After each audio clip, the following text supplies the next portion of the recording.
Konec 19. stoletja je bil svetu predstavljen izum telefona. Sprva so bili ljudje do nove tehnologije zadržani, a le 200 leti kasneje si mnogi izmed nas življenja brez telefonov ne moremo več predstavljati. Pri preiskavah pogrešanih oseb lahko mobilni telefoni preiskovalcem ponudijo obilico dokazov. Včasih pa je edino, kar ljudje pustijo za seboj, telefonski klic. Številka 20. 20-letna Angela Hammond iz Clintona v Missouriju je bila opisana kot prijazna, družabna in priljubljena mlada ženska v mestu. Leta 1991 je Angelin fant, Rob Schaefer, pokleknil na eno koleno in postavil vprašanje, o katerem mnogi sanjajo. Se boš poročila z mano? Angela je seveda rekla da in začela sta načrtovati svoj pravlični dan. Angela je v svojem življenju usklajevala veliko stvari. Podnevi je delala v lokalni banki, zvečer pa je obiskovala predavanja na Državni univerzi osrednjega Missourija. A bilo je še nekaj, kar bi morala usklajevati. Kmalu preden se je zaročila, je izvedela, da je noseča. Družina Hammond je to dobro novico sprejela z veseljem in do aprila tistega leta so se že pripravljali na prihod otroka. 4. maja 1991 sta Angela in Rob skupaj z družino Hammond obiskala piknik. Kmalu zatem pa so Roba odpeljali domov, saj je moral paziti na svoje sorojence. Rob je svoji zaročenki rekel, da jo bo videl kasneje, ne da bi vedel, da je to njun zadnji skupni trenutek. Potem, ko je odležila Roba, je Angela preživela večer s svojo prijateljico. Ob 23:15 je bila zdaj sama in odločila se je, da se odpelje do telefonske govorilnice le nekaj ulic stran od Robove hiše. Po telefonu mu je Angela povedala, da je preutrujena, da bi se dobila z njim in da želi iti domov in se okopati. Med pogovorom je začela opažati čuden zeleni Fordov poltovornjak, ki je krožil okoli bloka s telefonsko govorilnico. Po nekaj minutah se je tovornjak ustavil in iz njega je izstopil moški. Rob je kasneje detektivom povedal, da je po telefonu zvenela zelo nervozno in mu natančno opisovala, kaj se dogaja. Rob je prav tako slišal svojo zaročenko, ko je neznanega moškega vprašala, ali potrebuje telefon, vendar je ta zavrnil. Nekaj sekund kasneje je njun pogovor prekinilo Angelino kričanje in neznani moški je rekel: "Saj telefona tako ali tako nisem potreboval." V živo je Rob slišal svojo zaročenko, kako kriči na pomoč, medtem ko se je slišalo prerivanje. Ker je bil njegov dom tako blizu telefonske govorilnice, je takoj stekel do svojega tovornjaka in se odpeljal. Po poročilih je Rob, ko je prispel na kraj dogodka, videl zelenega Fordovega poltovornjaka z nalepko z motivom, ki je bežal s kraja dogodka. Poskušal je zasledovati tovornjak, vendar je v paniki po nesreči prestavil vzvratno prestavo in poškodoval dele vozila. Rob je policiji povedal, da je tovornjak zasledoval, dokler je bilo mogoče, vendar je njegov avto počasi začel odpovedovati. V eni uri je bila državna prometna policija Missourija napotena v središče Clintona, številni drugi policisti pa so se odpravili na ceste v poskusu, da bi našli tovornjak. Rob se je iz tovornjakove registrske tablice spomnil le črk XY, kar policistom ni dalo veliko namigov za delo. Robova zgodba se je zdela neverjetna. A le dokler se nista oglasila dva očividca, ki sta potrdila zgodbo o neznanem moškem v zelenem tovornjaku. Rob nikoli ni bil imenovan kot osumljenec in ni obravnavan kot tak v zvezi z Angelino izginotjem. Televizijska oddaja Nerazrešene skrivnosti je predvajala prispevek o Angelinem izginotju, kar je njeno zgodbo ponovno izpostavilo javnosti. Toda kljub številnim televizijskim oddajam in člankom, njen primer ostaja nerazrešen. Nekateri domnevajo, da je Kenneth McDuff, znani serijski morilec iz Teksasa, nekako vpleten, vendar nikoli ni bilo nobenih dokazov, ki bi ju povezovali. Leta 2021 so preiskovalci delili nekaj novih informacij in povedali, da zdaj verjamejo, da je bila Angela žrtev zamenjave identitete. 4. aprila 1991 je druga ženska z imenom Angela, katere oče je postal ovaduh, prijela grozilno sporočilo. Policija zdaj prosi vse, ki imajo kakršnekoli informacije, naj stopijo v stik z njimi. Angela Marie Hammond je opisana kot belka z rjavimi lasmi, rjavimi očmi, visoka približno 4 čevlje in 11 palcev do 5 čevljev ter težka približno 120 do 140 funtov. Ima brazgotino na zgornji usnici in nosi kontaktne leče. Vsak, ki ima kakršnekoli informacije, naj kontaktira policijski oddelek v Clintonu na številko 660 885 2679 in navede številko primera 910 488. Številka 19. Življenje 40-letne Diane Naugat je bilo sredi 90-ih let prejšnjega stoletja težko, vendar je kljub vsemu ohranila svoj pozitiven in zaupljiv značaj. Rojena v New Yorku se je Diane v 80-ih letih preselila v Odeso na Floridi, da bi bila bližje svoji družini. V 80-ih letih so Diani diagnosticirali bipolarno motnjo in ji predpisali zdravila. Nekaj let se je zdelo, da so se stvari stabilizirale. Nato se je leta 1991 njen mož Frederick ločil od nje in prevzel skrbništvo nad njenimi 3 otroki. To je Dianino duševno zdravje le še poslabšalo in njena družina je opazila njeno poslabšanje.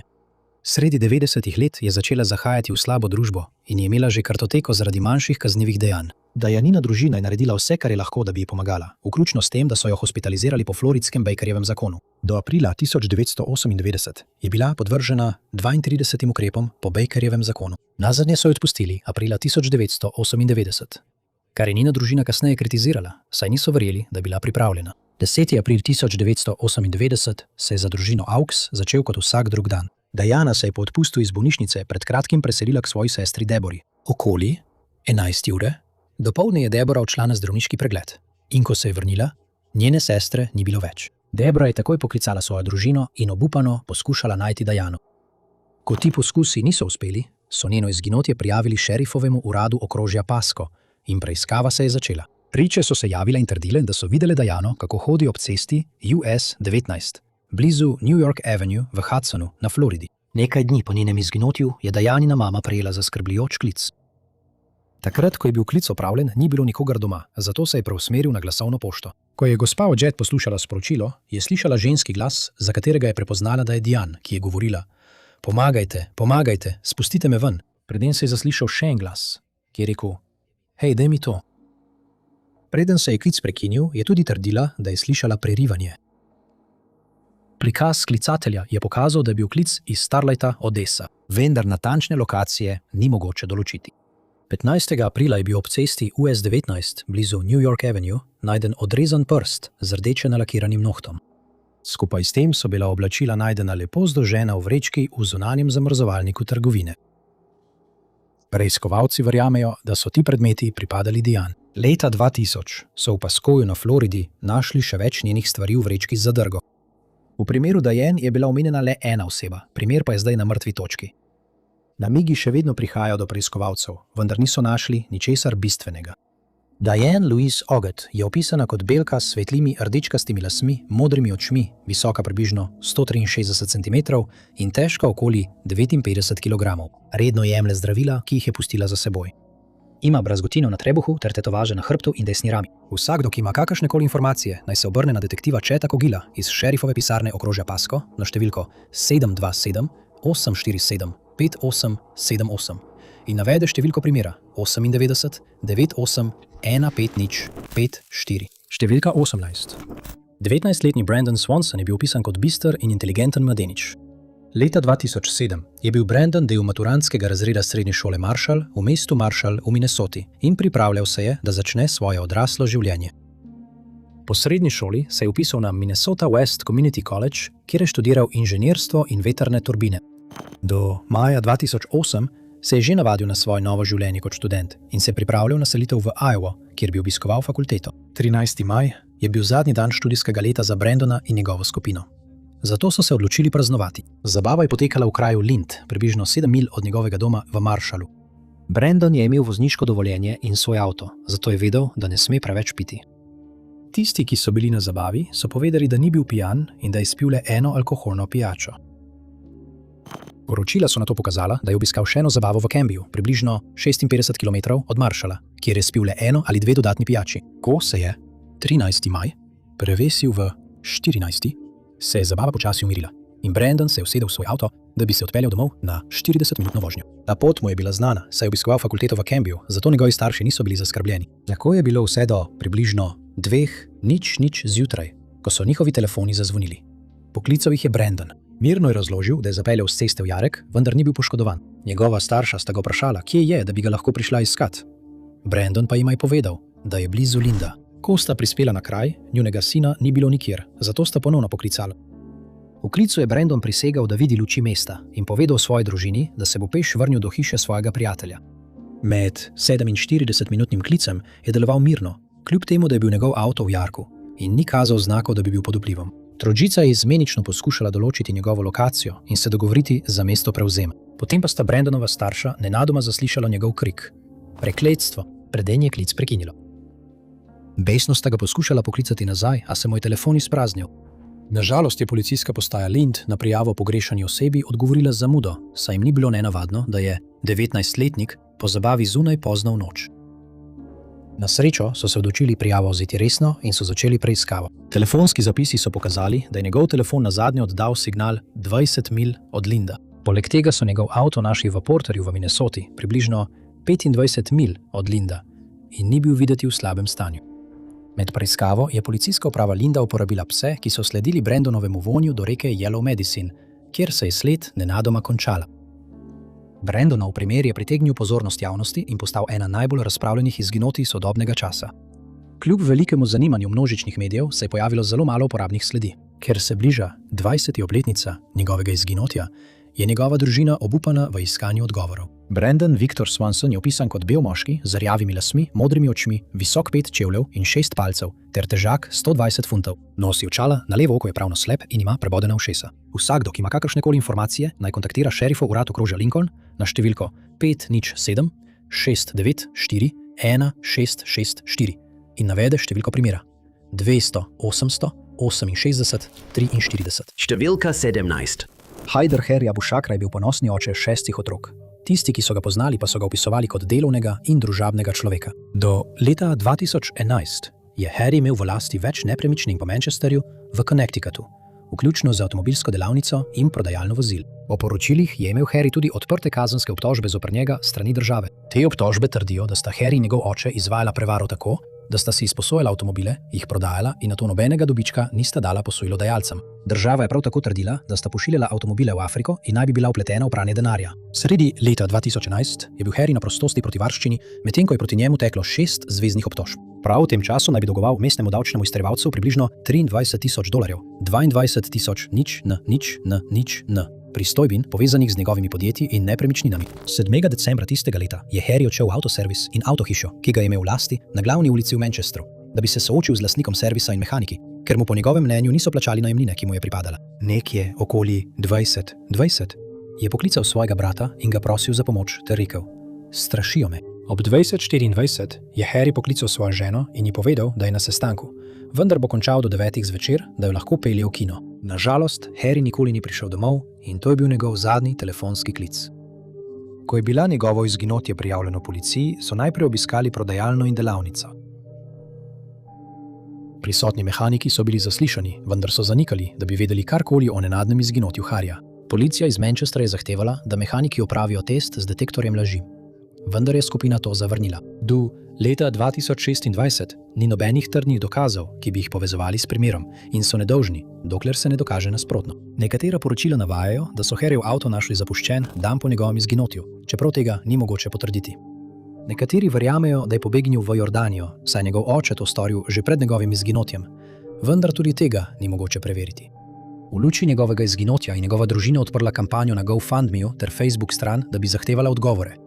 15 let je minilo, odkar so Harryja Abu Shakro nazadnje videli. Opisan je kot bel moški s črnimi lasmi, rjavimi očmi, visok med 170 in 175 cm ter težak približno 80 do 85 kg. Nazadnje so ga videli v sivem obleku, belem srajci, rdeči kravati in črnih, elegantnih čevljih. Vsak, ki ima kakršnekoli informacije, naj kontaktira policijo v Manchesteru na številko 860 6455 00 in navede številko primera M201 14046. Številka 16.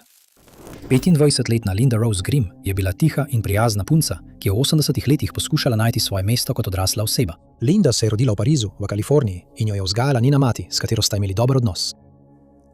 6. maja 86, čeprav nekateri viri pravijo, da je bilo to leta 1985, je Linda odšla iz hiše in svoji mami povedala, da gre kupiti cigarete. Ure so minevale in njena mati je postajala zaskrbljena, vendar ni jasno, kdaj je bila njeno izginotje dejansko prijavljeno. Po besedah njene mame je bila v naslednjih več kot 18 mesecih s hčerko v stiku prek telefonskih klicev. V teh klicih je Linda svoji mami povedala, da zdaj živi v Wichiti, v Kansasu. Svoji mami je tudi povedala, da je začela razmerje s tovornjakarjem po imenu Robert Masters. Viri poročajo, da je bila Linda poročena, vendar ni jasno, ali je bila poročena z Robertom ali z drugim moškim. Skupaj sta začela novo življenje na kmetiji in zdelo se je, da jima gre dobro. Lindina mati je začela beležiti klice in opazila, da so bili občasni in omejeni. Svoji materi je odklonila povedati natančno lokacijo kmetije in zvenela je vse bolj prestrašeno, ko so meseci minevali. Potem, oktobra 1987, so se klici popolnoma ustavili. Družina Grimm je vsak dan klicala številko, vendar ni prejela odgovora.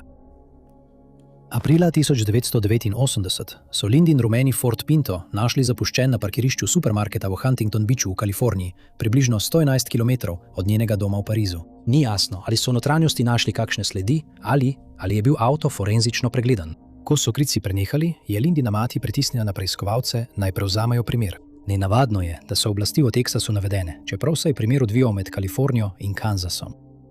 Pri poročanju o tem primeru je veliko neskladij in že na začetku zelo malo podrobnosti. Nekateri verjamejo, da si je Linda preprosto želela začeti novo življenje, vendar njena mati ni bila prepričana. Linda ima brazgotino carskega reza, vendar podrobnosti o njenih otrocih niso navedene. Minila so desetletja in čeprav je zelo malo sledi, si Linda in njena družina zaslužijo pravico. Linda Rose Grimm je opisana kot belka s rjavimi lasmi, rjavimi očmi, težka približno 50 kg. Ima znamenje na nosu, brazgotino med očmi in brazgotino od carskega reza. Linda je lahko znana tudi pod priimki Masters, Rabi ali Ošeski. Vsak, ki ima kakršnekoli informacije, naj pokliče šerifov urad okrožja Orange na številko 714 647 7000 in navede številko primera 88 milijonov 38 162. Številka 15. Leta 2020 je imel Teksas 49 110 odprtih primerov pogrešanih oseb. Število, ki se je v 6 letih od objave še povečalo. 36-letni Mario Medina Fuentes je le eden izmed teh 49 000. Victoria Acosta, Mariojeva sestra, je medijem povedala, da je bil ljubeč, družaben in predan družinski človek, ki je vedno poskrbel za svojo družino. 31. decembra 2019 je v zraku viselo vznemirjenje ob prihodu novega leta. Ljudje po vsem mestu Escondido so se začeli zbirati v barih in na domačih zabavah, pripravljeni skupaj pričakati novo leto. Ob 19. uri je Mario poklical svojo sestro in potrdil, da se bo srečal z njo in družino v cerkvi, da bodo skupaj praznovali. Med klicem je omenil tudi, da se bo pred praznovanjem srečal s kakšnim prijateljem ali dvema, vendar jo je pomiril, da bo zagotovo prišel. Od tam vemo, da se je srečal z dvema moškima in vstopil v njun avto. Policija verjame, da so se verjetno odpravili proti Pasadeni, približno 7 mil od mesta Encinitas, iz neznanih razlogov. Ob 20:20 je Mario opravil svoj zadnji klic svojemu dekletu. Spomnila se je, da je Mario po telefonu kričal na njo in ji govoril, da je v nevarnosti. Rekel je: "Končali me bodo." Preden se je zveza prekinila. Njegovo dekle in družina so ga zasuli s klici, a se ni nikoli oglasil. Ko je Silvestrovo minilo in še vedno ni bilo nobenega znaka o Mariju, so ga prijavili kot pogrešanega in v primer se je vključilo Teksasko ministrstvo za javno varnost. Na žalost je v tem primeru zelo malo podrobnosti, kar je izpostavila tudi njegova sestra in upa, da se bo to spremenilo. Victoria je povedala za Fox News 26. Nekaj ljudi je naredilo YouTube video posnetke o zgodbi mojega brata in ta se je razširila. Ni se razširila tako zelo kot drugi primeri. Več delitev, ko dobijo fotografije vaših bližnjih. Ne vem, kako naj to povem, ampak ti daje več upanja. Po podatkih Charlie Projecta je bil eden od 2 moških, ki sta bila tisto noč z Marijem, identificiran, vendar ga še niso zaslišali. Policija je prav tako odkrila posnetke varnostnih kamer avtomobila, s katerim se je peljal, in nekaj postankov, ki jih je morda opravil na lokalni bencinski črpalki. Te posnetke si lahko ogledate na spodnji povezavi. Marijova družina je prav tako sodelovala s Texas AccuSearch v upanju, da ga pripeljejo domov. Opisan je kot moški hispanskega porekla s črnimi lasmi, rjavimi očmi, visok 5 čevljev in 9 palcev ter težak 8 funtov. Ima več tetovaž, vključno z napisom Victoria na desni rami, Matilda na levi roki in datum 6 na levi roki. Vsak, ki ima kakršnekoli informacije, naj kontaktira teksaški oddelek za javno varnost na številko 80 03 46 32 43. Številka 14. 59-letni Ray Ricker je bil uveljavljen in spoštovan odvetnik v okrožju Centre v Pensilvaniji. V 70. in 80. letih je Ray obiskoval fakulteto in na koncu pridobil izobrazbo iz prava, enakovredno doktoratu. Prvi del svoje poklicne kariere je posvetil pregonu hudih kaznivih dejanj. Leta 1985 je Ray postal okrožni tožilec okrožja Centre, ki zajema več okrožij v Pensilvaniji. Naslednjih 20 let je služil svoji skupnosti in vodil številne resne primere ter zagotavljal, da so žrtve in njihove družine dobile pravico. Medtem ko je delal kot okrožni tožilec, se je Ray ločil in kmalu zatem spoznal Patty Fornicola.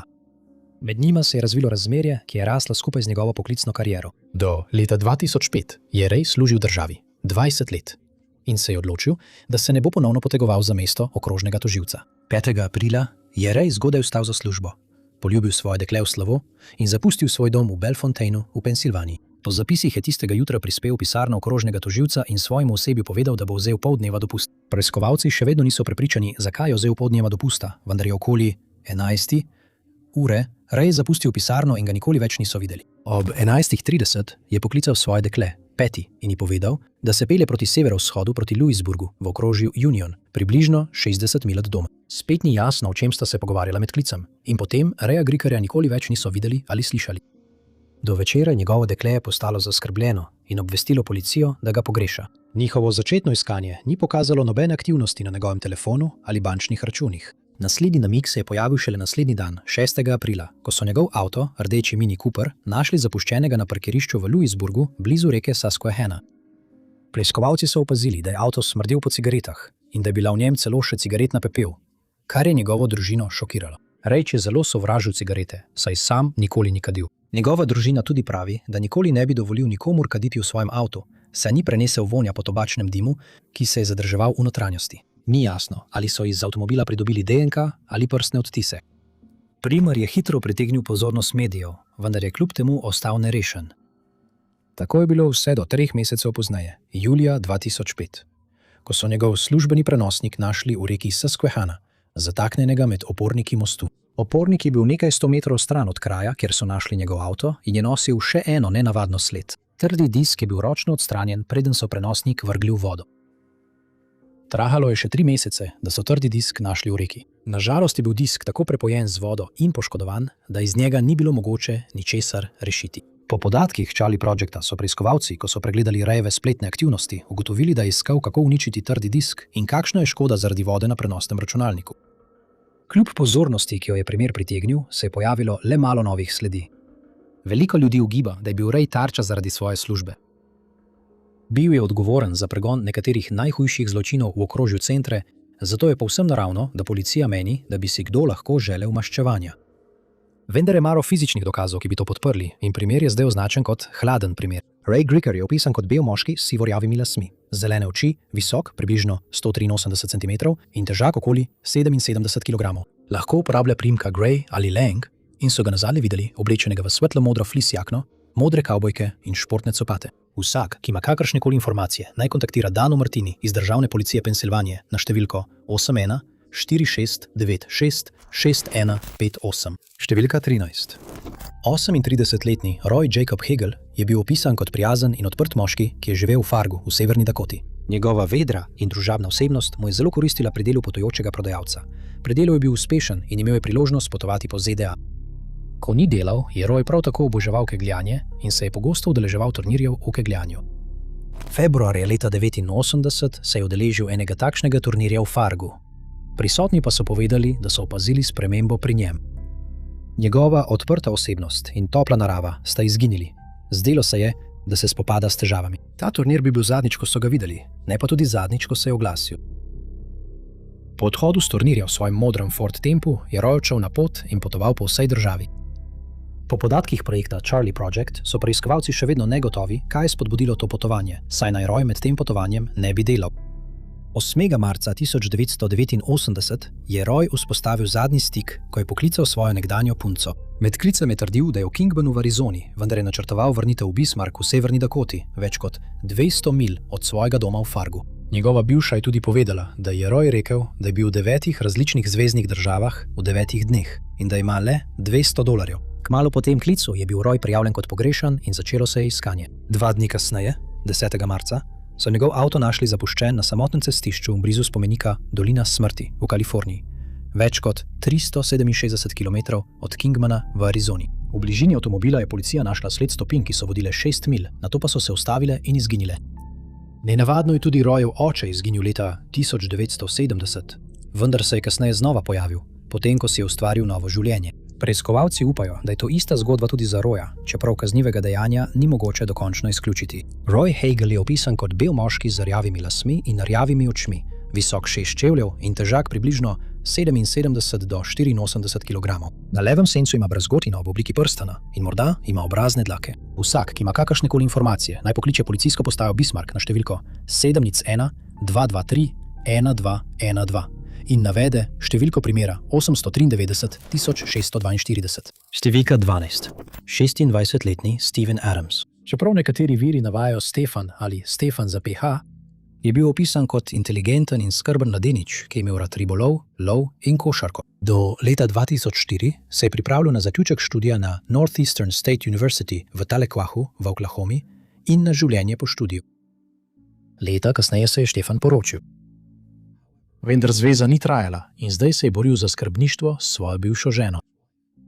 Zoper njega je bilo izrečenih več obtožb, vendar so bile te vedno zavrnjene. Spor se je začel leta 2002, decembra 2004 pa je zvezna država Oklahoma sklicala obravnavo na sodišču v Muskogiju, da bi zadevo dokončno rešila. 13. decembra tistega leta je Štefan po opravljenem zadnjem izpitu zapustil univerzitetni kampus. Okoli 11 ure dopoldne je poklical svoje dekle, da bi se pogovorila o izpitu. Med klicem je povedal, da neimenovanemu moškemu nudi prevoz do kraja Keys v Oklahomi. Namen je bil nato odpeljati se k svoji mami v Webbers Falls in nato iti na delo v Muskogi.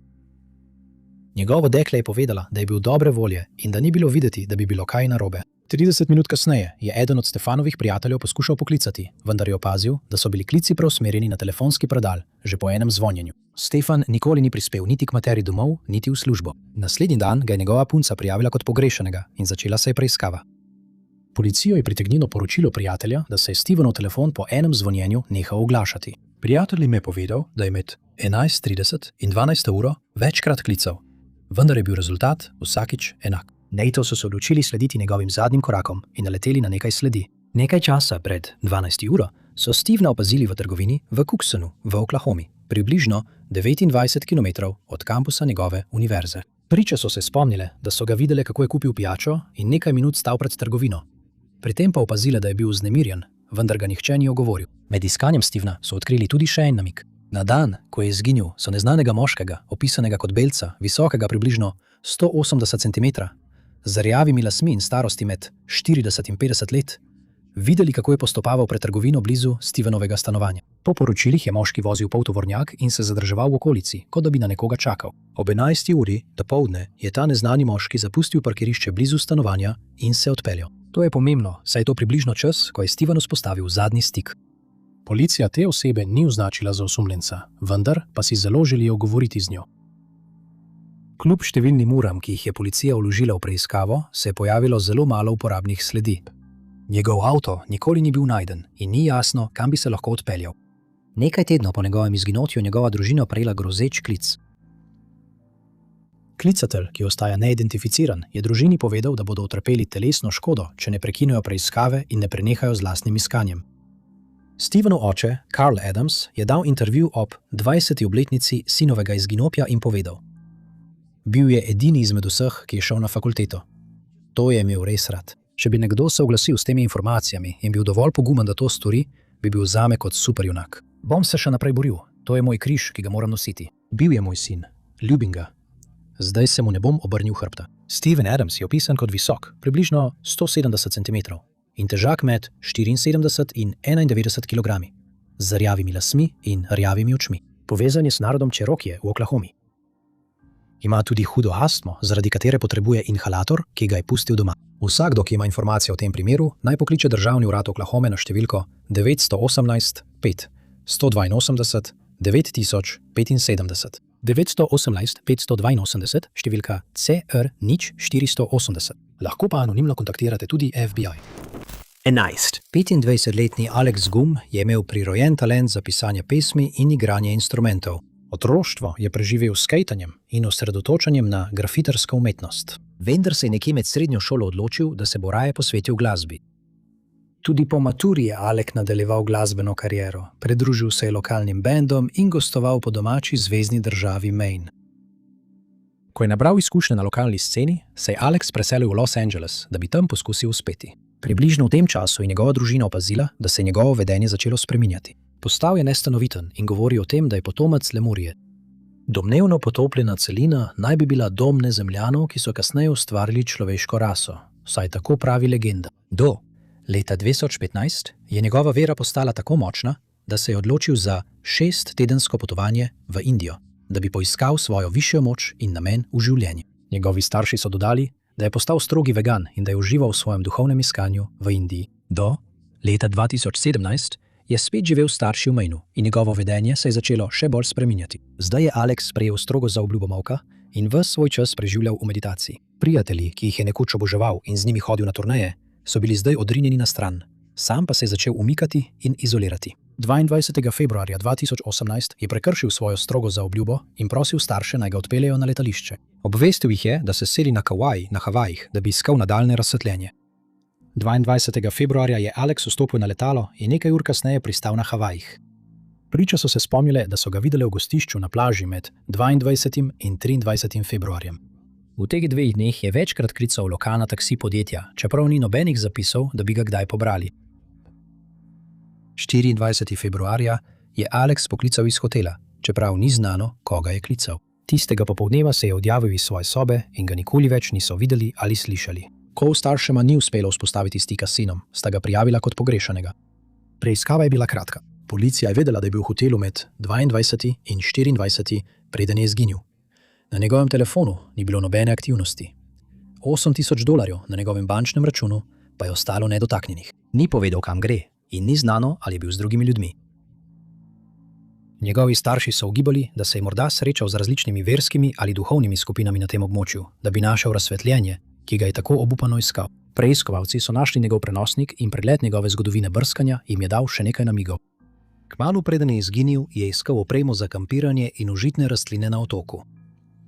Poleg tega, nepotrjena poročila, da so ga videli v kampu na plaži Salt Pond, so se pojavila marca in aprila 2018. Dodatna nepotrjena poročila so bila podana v začetku leta 2019, ko je ženska videla moškega, ki je ustrezal opisu Alexa, kako kupuje opremo za kampiranje na Kavaju. Vsa ta poročila ostajajo nepotrjena, vendar pa ta poročila podpirajo teorijo družine, da živi odrezan od sveta in ne želi, da bi ga kdo kontaktiral. Alex McLaren Gum je opisan kot bel moški s rjavimi lasmi, lešnikovimi očmi, visok približno 183 cm in težak med 73 in 82 kg. Na levem podlakti ima veliko tetovažo drevesa življenja, na desni roki pa tetovažo modrega očesa. Alex lahko potuje tudi pod imenom Albert Johnson, ki ga je uporabljal v Los Angelesu, ko je ustvarjal glasbo. Vsakdo, ki ima informacije o primeru Alexa, naj pokliče policijsko upravo Kauai na številko 808 24 1 17 11 in navede številko primera 1 808 308. Številka 10. Njeno ime je še danes izjemno prepoznavno. V najbolj luksuznih trgovinah, na prestižnih parfumih, dragocenem nakitu in razkošnih oblačilih je zapisano ime Coco Chanel. Najbolj znane modne oblikovalke na svetu, katere zapuščina se zdi, da kljubuje učinkom časa. Njena pot se je začela pri 20 letih, ko je leta 1910 odprla svojo prvo trgovino s klobuki. Kmalu je začela izdelovati oblačila, njen prvi uspeh pa je prišel v obliki obleke, ki jo je ustvarila iz starega puloverja. Ni trajalo dolgo, preden je mnogim opazovalcem ta obleka postala všeč in se jo začeli spraševati, kje jo je dobila. Chanel jim je na to ponudila, da jim izdela eno. V 20 letih prejšnjega stoletja je ponudila svoj prvi parfum, nato kostim Chanel, potem pa še malo črno obleko. Ta izjemna oblikovalka se ni osredotočala le na oblačila, ki laskajo postavi, temveč tudi na to, da so bila udobna za ženske.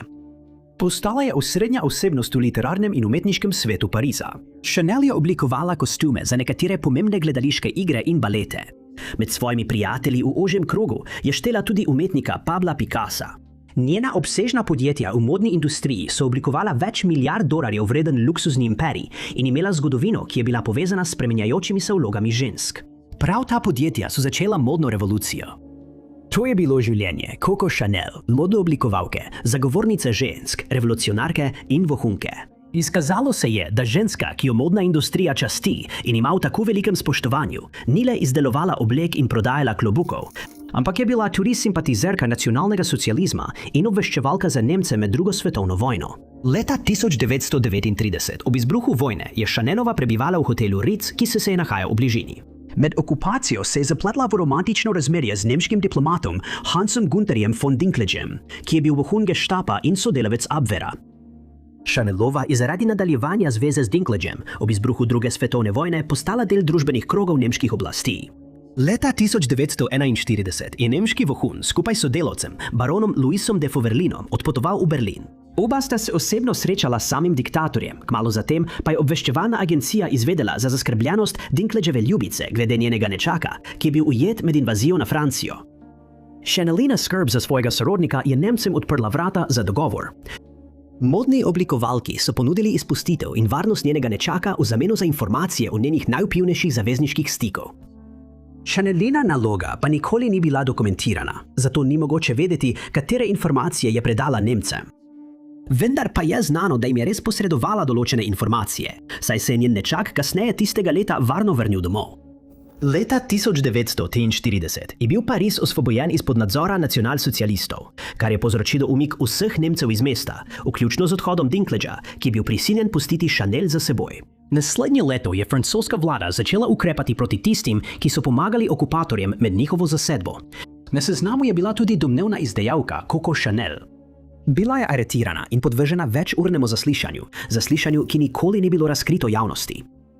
Zaradi pomanjkanja trdnih dokazov je bila izpuščena, čeprav zgodovinarji trdijo, da je bila njena oprostitev morda zrežirana zaradi tesne povezave z Winstonom Churchillom, ki je sam kršil zakon o trgovanju s sovražnikom.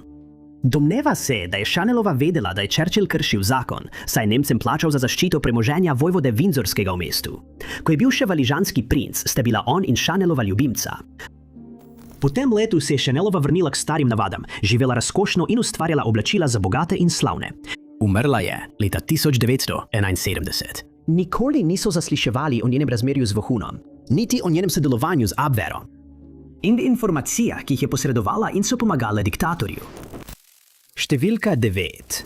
Na tretjem mestu med 3 najpomembnejšimi vplivnimi umetniki v zgodovini, za Leonardom da Vincijem in Michelangelom, je španski slikar v izseljenstvu, keramik in kipar, Pablo Picasso. Velja za enega največjih umetnikov 20. stoletja, ki je ustvaril zelo vpliven umetniški slog, kubizem. Ta vizualni umetniški slog je značilen po ploski, dvodimenzionalni slikovni ravnini ter zavračanju perspektive in modelacije. Kar 80 od svojih 91 let je Picasso posvetil umetniškemu izražanju in pomembno prispeval k sodobni umetnosti. Vraževerno je verjel, da ga bo njegovo delo ohranilo pri življenju. Picasso je znan po tem, da se je nenehno preobražal. Pogosto je tako radikalno prehajal med različnimi slogi, da se zdi, kot da je njegova celotna zbirka del nastala izpod rok 6 različnih umetnikov, ne pa le enega. Imel je nagnjenje k raznolikosti in je vztrajal, da če njegova umetnost ne bi bila tako raznolika, ne bi dosegel želenega učinka. Med svojo umetniško kariero naj bi Picasso ustvaril več kot 1000 umetniških del. Zgodovinarji so njegovo delo razdelili na različna obdobja, ki so zaznamovala posamezna področja njegovega življenja. Ta obdobja vključujejo modro obdobje, kjer je bila modra prevladujoča barva v njegovih delih, rožnato obdobje, v katerem so prevladovale rožnate, rdeče in bež barve. Picassovo življenje se je končalo leta 1973, vendar njegov vpliv v svetu umetnosti ni. Tudi danes njegova dela prevladujejo na svetovnem umetniškem trgu. Poleg tega pa ima Guinnessov svetovni rekord kot najbolj plodovit umetnik v zgodovini. Toda za držno uporabo barv, ustvarjanjem slogov in fasado trpečega umetnika se je skrivala osebnost, ki je večina ni opazila.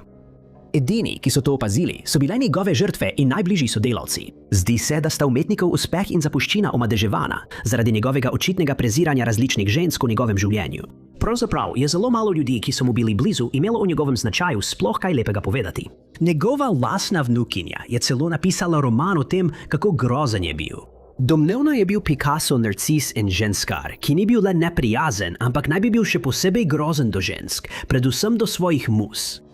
Pogosto je svoj muzej zamenjal za mlajše modele, ena izmed njih pa je trdila, da jo zakleni v hišo, da bi ji preprečil sodelovanje z drugimi umetniki. Bil je znan tudi po zunajzakonskih aferah in nezmožnosti ohranjanja prijateljstev. Picasso, vztrajajo zgodovinarji, je bil odgovoren za nešteto zlomljenih src in uničenj. Številka 8. Tony Hayward se je rodil v mestu Slough v Angliji kot najstarejši od 7 otrok. Nato je pridobil diplomo iz geologije na Univerzi Aston, doktorat iz geologije na Univerzi v Edinburghu ter častne doktorate na univerzah Aston, Edinburgh in Birmingham. Leta 1982, ko je imel 25 let, se je Tony pridružil podjetju BP kot geolog na naftni ploščadi. Ni mu dolgo trajalo, da se je povzpel po lestvici in leta 1997 je postal direktor BP Exploration, globalnega energetskega velikana, odgovornega za iskanje, razvoj in pridobivanje nafte ter zemeljskega plina. 3 leta potem, ko je postal direktor, Tony B. prevzel položaj podpredsednika skupine BP, Amoco, raziskovanja in proizvodnja. In leto kasneje je postal zakladnik skupine, katerega odgovornost je bila nadzorovati globalne zakladniške operacije, združitve in prevzeme. Leta 2007 je bil imenovan za glavnega izvršnega direktorja. Na tem položaju se je Tony osredotočal na to, da bi bilo poslovanje varno in zanesljivo. Zato so ga imeli za kompetentnega reformatorja, ki si je prizadeval izboljšati prakse pridobivanja nafte z vidika varnosti za delavce in okolje. V znanem predavanju je podal naslednjo izjavo: Naš glavni namen v življenju je ustvarjati vrednost za naše delničarje. Da bi to dosegli, morate poskrbeti za delo. Do leta 2010 pa se je njegov sloves kompetentnega zagovornika sesul, podobno kot ploščad Deepwater Horizon, in prav zaradi tega. Nesreča Deepwater Horizon, največje nenamerno razlitje nafte v morju v zgodovini, se je zgodila 20. aprila 2020. Ploščad je bila v lasti in upravljanju podjetja za vrtanje na morju Transocean, najela pa jo je družba BP. Nahajala se je v kanjonu Mississippi, dolini na celinskem šelfu. Naftna vrtina je bila na morskem dnu 4993 čevljev pod površjem. Na večer nesreče je izbruhnil naravni plin skozi betonsko jedro. Namestil ga je Halliburton, da bi zatesnil vrtino. Jedro iz betonske mešanice pa je bilo prešibko, da bi zdržalo naraščajoč pritisk, verjetno zaradi dodanega dušika za pospešitev procesa strjevanja. Eksplozija je povzročila veliko razlitje nafte v Mehiškem zalivu, pri čemer je vsak dan izteklo 60,000 sodov. Ko se je nesreča nadaljevala in so se začeli postopki zajezitve, je bila prva poteza BP-ja obisk podjetja Transocean, kjer so ponudili pomoč in izrekli sožalje. Druga poteza je prišla od Tonyja Haywarda, ki je ponudil hitro razlago, v kateri je neposredno zmanjšal pomen in obseg razlitja nafte. Ocenil ga je kot nepomembnega v primerjavi s količino vode v Mehiškem zalivu. Podjetje je vztrajalo, da se v oceanu nabira le približno 1000 sodov nafte na dan, kar duši morsko življenje in vpliva na okolje. To seveda ni bila resnica. Preiskave vladnih uradnikov so potrdile, da je izliv dosegel vrh pri 60,000 sodih, morda celo več. To pa ni bila edina zgrešena izjava, ki jo je dal izvršni direktor. Skozi celotno katastrofo je dejal vedno slabše izjave, vključno z eno, v kateri je snemalcu rekel, naj se umakne, medtem ko je ta fotografiral nesrečo z obale Louisiane. Novinarju je tudi rekel, citiram, ni nikogar, ki bi si bolj želel, da se to konča kot jaz. Rad bi dobil svoje življenje nazaj. Izjava je bila videna kot sebična in je še povečala kritike, s katerimi se je Tony soočal. Prav tako je dal izjave kot so: kaj sem naredil, da si to zaslužim? In sem Britanec, prenesem to. Prav tako je še naprej zanikal dejstva, ki so jih navajali znanstveniki, ki so preiskovali razlitje. Trije strokovnjaki so odkrili podvodne naftne oblake v Mehiškem zalivu, kar je Tony javno zanikal in diskreditiral. Njegove burne izjave so dosegle vrhunec s komentarjem predsednika Združenih držav Amerike, Baracka Obame, ki je dejal, da Tony ne bi delal zanj, če bi podal katerokoli od teh izjav. Številka 7. Kot 28. predsednik Združenih držav Amerike je služboval Thomas Woodrow Wilson, ameriški učenjak in državnik, znan po svojih ambicioznih zakonodajnih dosežkih, škotskega rodu. Wilsonov oče je bil presbiterijanski duhovnik, njegov dedek po materini strani pa je opravljal isto službo. Seveda je imela cerkev pomembno vlogo pri njegovi vzgoji. Njegov oče je služil tudi v državljanski vojni v vojski konfederacije. Ta vojna je globoko zaznamovala Wilsona, ki je bil priča uničenju in grenkim posledicam. Imeli osebno odpor do nasilja in oboroženih spopadov. Ironično je Wilson kasneje postal predsednik v času vojne, vendar je prav njegovo preziranje spopadov pomenilo, da je bil za to funkcijo najbolj primeren. Med svojim predsedovanjem je Wilson ustanovil Društvo narodov, prvo medvladno organizacijo ustanovljeno za ohranjanje svetovnega miru. Ustanovljeno je bilo leta 1920 na Pariški mirovni konferenci, ki je pomagala končati Prvo svetovno vojno. Wilson je bil prav tako nagrajen z Nobelovo nagrado za mir. V nasprotju z njegovo miroljubno podobo pa je bil Wilsonov očiten prezir do Afroameričanov. Sprva je bil imenovan za demokratskega kandidata. Pritegnil je pozornost številnih afroameriških voditeljev, ki jih je privabila njegova platforma Nove svobode. A bili so razočarani, ko so ugotovili, da je njegova administracija uvedla segregacijo v zvezne urade. Ko je Wilson zmagal na predsedniških volitvah leta 1912, je bil Washington DC dom rastoče skupnosti srednjega sloja Afroameričanov, ki so predstavljali tretjino prebivalstva mesta. Čeprav je bil dosežen napredek glede enakosti, sta v prestolnici države še vedno obstajala segregacija in rasizem. Soseske, šole in ustanove so bile razdeljene po rasah, vendar je zvezna vlada ohranjala integrirano delovno silo, saj je bilo do Wilsonovega nastopa funkcija 10% zveznih uslužbencev Afroameričanov. Njegova administracija pa je pomenila prelomnico. Prav v času njegovega predsedovanja je bila v zvezne agencije uvedena rasna segregacija. Zvezna segregacija ni le ločevala ras, temveč je tudi omejevala možnosti za poklicni napredek, vključno z dostopom do zaželenih delovnih mest, tudi kadar so imeli ustrezne kvalifikacije. Po besedah zgodovinarja je Wilson med svojim mandatom poskušal izničiti napredek Afroameričanov. Številka 6. Hans Asperger je bil avstrijski zdravnik, znan po svojih zgodnjih raziskavah atipične nevrologije. Po njem je poimenovan Aspergerjev sindrom, njegove obsežne študije pa so se večinoma osredotočale na otroke.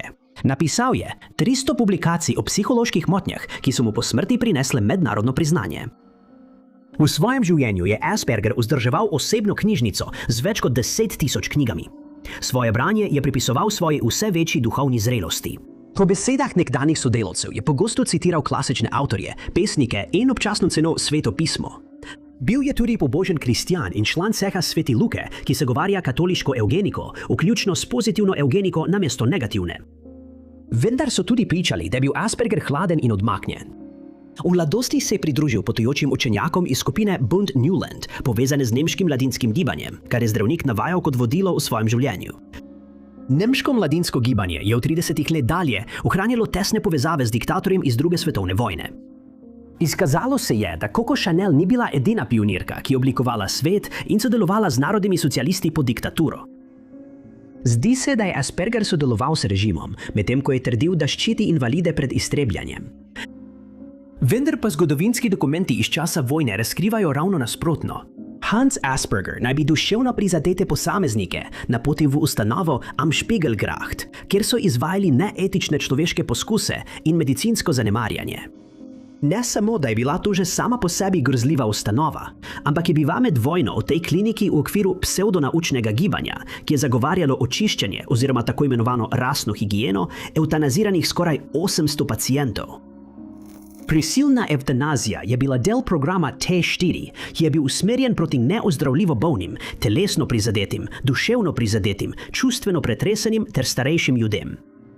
Hans Asperger, čeprav je bil pionir pri proučevanju neurodiverzitete in si je prizadeval pomagati invalidom, je režimu dobavljal žrtev za žrtvijo. Prav tako ni prijavil nobenega od svojih pacientov berlinskim zdravstvenim oblastem, čeprav je bil k temu zakonsko zavezan. Najbolj zaskrbljujoče je, da so po vojni Aspergerja preiskovali. Zgodovinska dokumentacija pa je razkrila njegovo povezavo z Am Spiegelgrachtom in njegovo podporo očiščenju. Vendar so ga zavezniške sile na koncu oprostile politične krivde. In nadaljeval je svojo zdravniško kariero. Številka 5. To je bil Thomas Edison, ki je svet postavil na pot, kot jo vidimo danes. Štejejo ga za enega največjih ameriških izumiteljev v zgodovini, saj je uvedel moderno dobo elektrike v času, ko je bil edini vir primitivne nizkonapetostne baterije. Med najbolj revolucionarnimi izumi izumitelja so bili prva komercialno uporabna žarnica, fonograf in filmska kamera. Prav tako je bil pionir prvega sistema za distribucijo električne energije. V svoji obsežni karieri je Edison samostojno in skupaj z drugimi prejel 1093 patentov, kar je svetovni rekord. Ustvaril je tudi prvi industrijski raziskovalni laboratorij na svetu in ustanovil korporacijo General Electric. Opisovali so ga kot nepopustljivega, zlasti glede njegove delovne etike, in bil je zelo glasen zaradi svoje vzdržljivosti v večdnevnih maratonih. Spanec je imel za izgubo časa. Slavno je izjavil, da je genialnost 1% navdiha in 99% trdega dela. Tisti, ki so ga poznali, so ga opisovali kot karizmatičnega človeka z močnim egom. Bil je tudi zelo introvertiran in je raje preživljal čas v samoti svojega laboratorija. Toda tudi za Edisonovo očarljivostjo se je skrivala tema. Za izumitelja so govorili, da si pogosto sam pripisoval zasluge za številne izume, ki so jih dejansko ustvarili njegovi zaposleni v laboratoriju v Menlo Parku, ali pa jih je kupil od drugih izumiteljev. Praktični razvoj fonografa je izvedel John Cruzy, Edisonov glavni mehanik, ki je izdelal delujoči model na podlagi Edisonovih grobih skic. Prav tako mu pripisujejo izum električnega stola, ki ga je zasnoval Harold P. Brown, elektroinženir, ki je delal v njegovem laboratoriju. Izumitelj je imel tudi navado, da si je lastil patente drugih izumiteljev, ki niso bili povezani z njim. Eden takih posameznikov je bil Granville T. Woods, ki je bil prvi temnopolti ameriški strojni in elektroinženir po vojni. Leta 1887 je pridobil patent za svoj indukcijski telegraf, vendar ga je Edison tožil, saj je trdil, da je najprej ustvaril podoben telegraf. Woods je sicer zmagal v tej bitki, vendar ga je to finančno obremenilo in osebno prizadelo. Thomas Edison je v 90. letih 19. stoletja patentiral kinetograf oziroma filmsko kamero, vendar je njegova stvaritev temeljila na življenjskem delu drugih izumiteljev. Ne samo, da je kradel delo drugih izumiteljev ali si ga prisvajal, Edison se je tudi aktivno udeleževal javnih kampanj blatenja, da bi diskreditiral ali oviral svoje tekmece.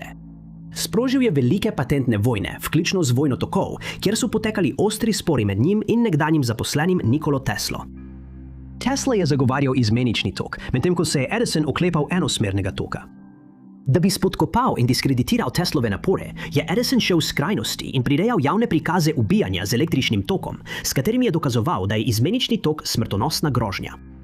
Medosebna dinamika je Thomasa Edisona prikazala kot nestanovitega vodjo, šefa, ki je bil hkrati navdihujoč in tiran. Govorilo se je, da je od svojih zaposlenih zahteval izjemno dolge delovne ure, kar je bilo skladno z njegovimi pogledi na delo in prepričanjem, da je spanje izguba časa. Občasno je kričal na tiste, ki so delali zanj, nato pa je vse obrnil na šalo. Edison je bil osredotočen samo na svoje delo, kar ga je na koncu naredilo odsotnega moža in oddaljenega očeta. Številka 4. Vidkun Quisling. Voditelj, junak, humanitarec in največji izdajalec v zgodovini. Leta 1911 je Quisling vstopil v norveško vojsko in služil kot vojaški ataše v Petrogradu, ter nato še v Helsinkih.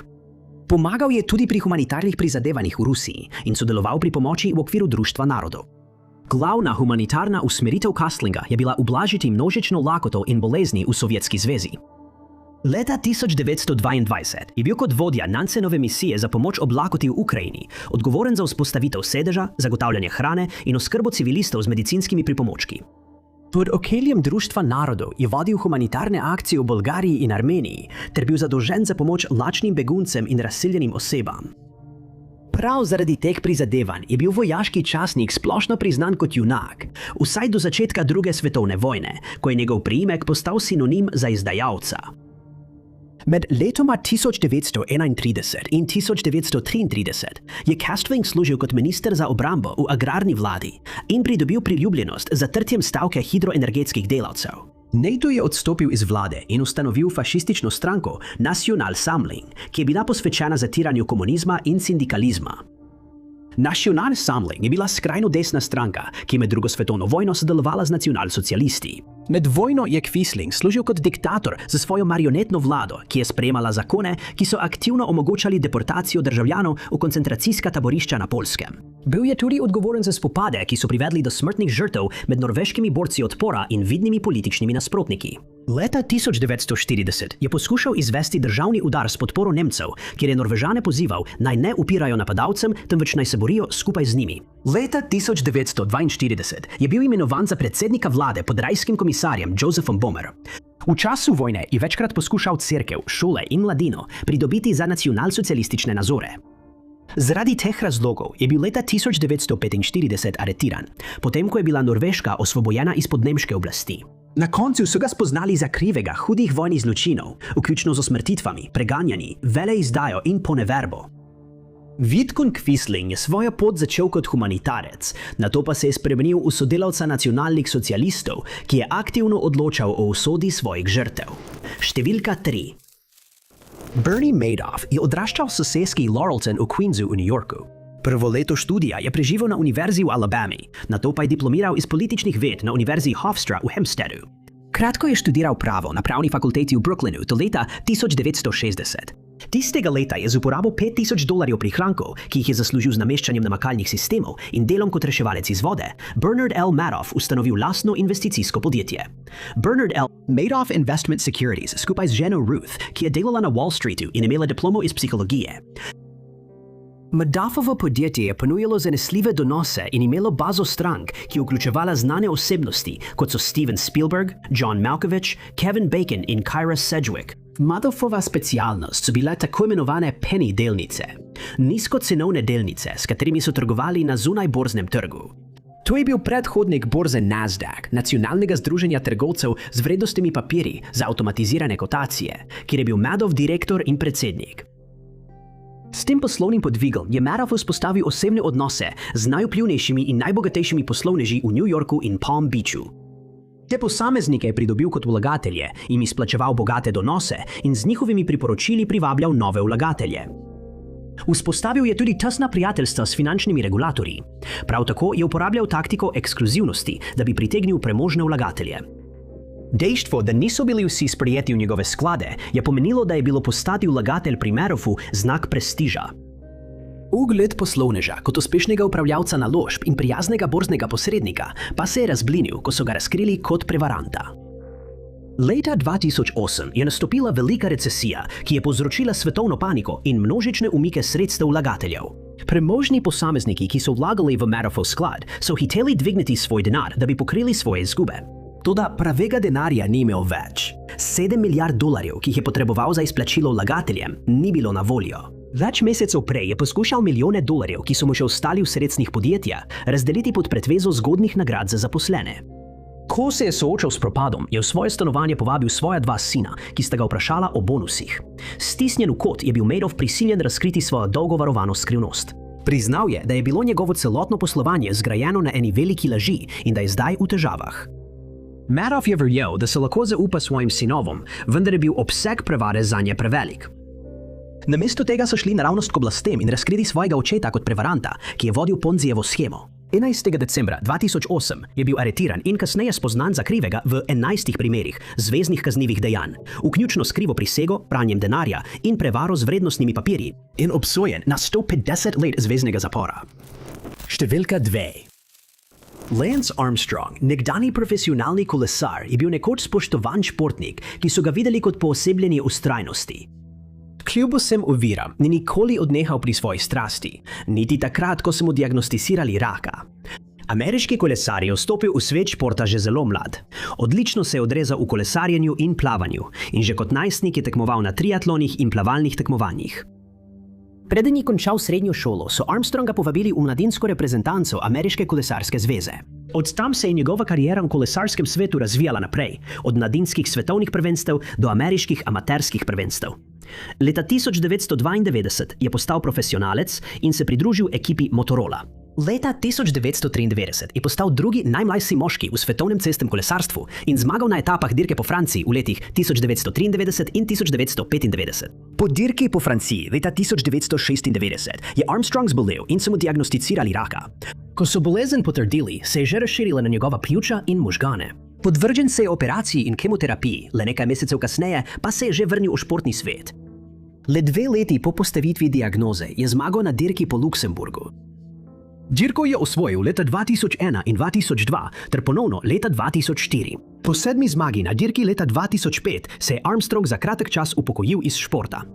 Leta 2008 se je Armstrong vrnil na tekmovalno sceno. Leto kasneje pa je na dirki po Franciji 2009 osvojil 3. mesto.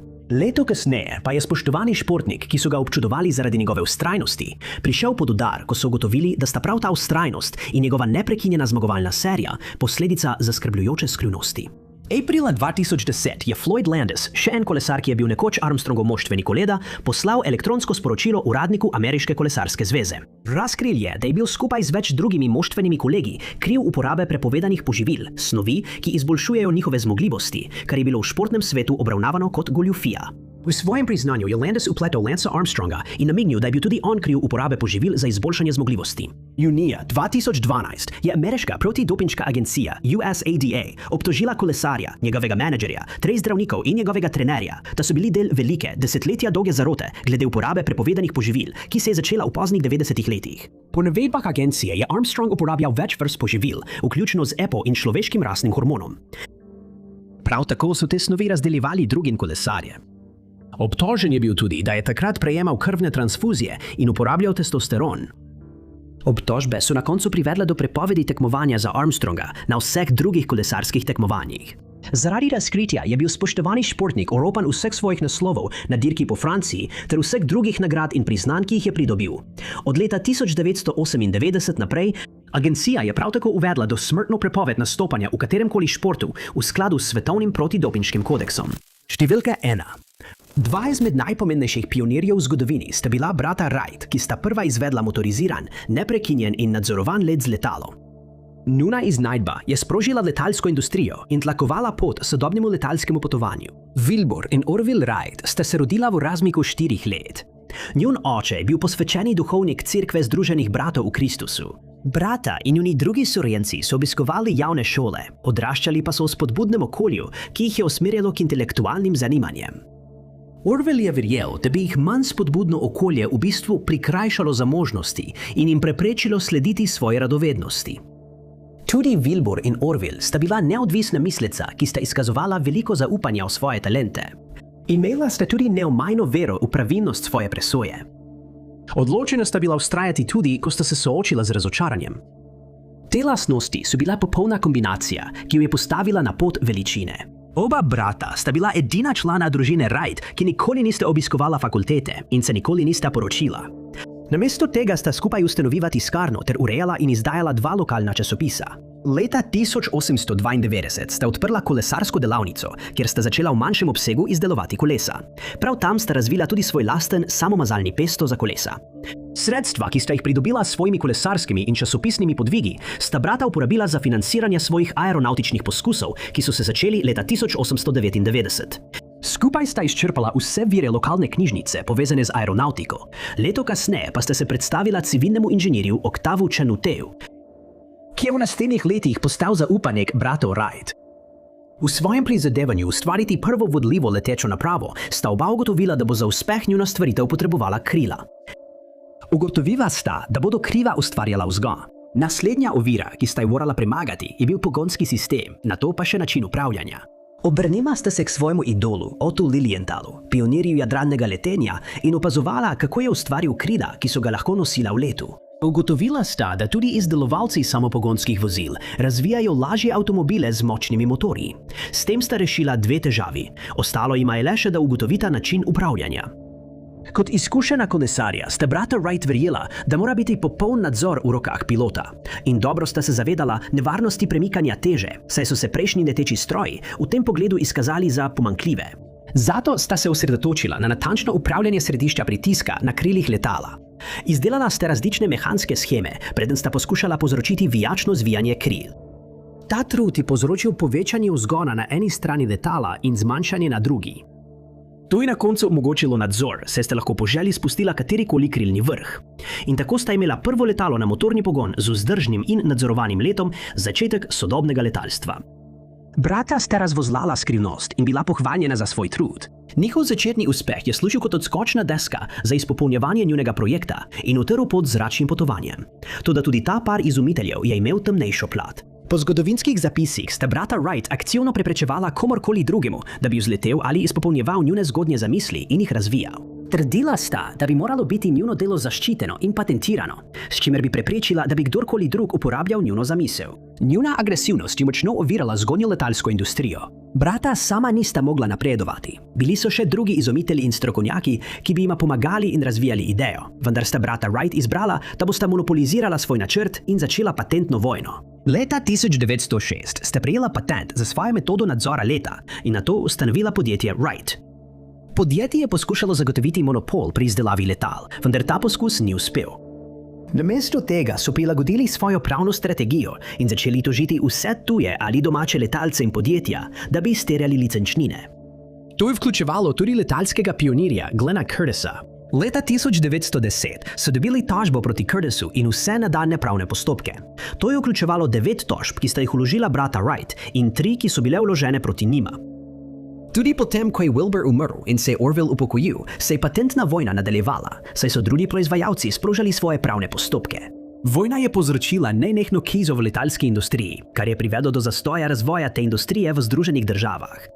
Patentna vojna se ni končala vse do leta 1917, ko je posredovala vlada Združenih držav in ustanovila patentni konzorcij, ki je industriji omogočil svobodno inoviranje in deljenje tehnologij za majhno plačilo. Najlepša hvala vsem za ogled. Če vam je bil ta video všeč, pritisnite gumb všeč mi je. Prav tako ne pozabite naročiti se in klikniti zvonček za obvestila, da boste na tekočem z vsemi našimi prihodnjimi objavami. Moje ime je Ty Notts in se vidimo v naslednjem videu.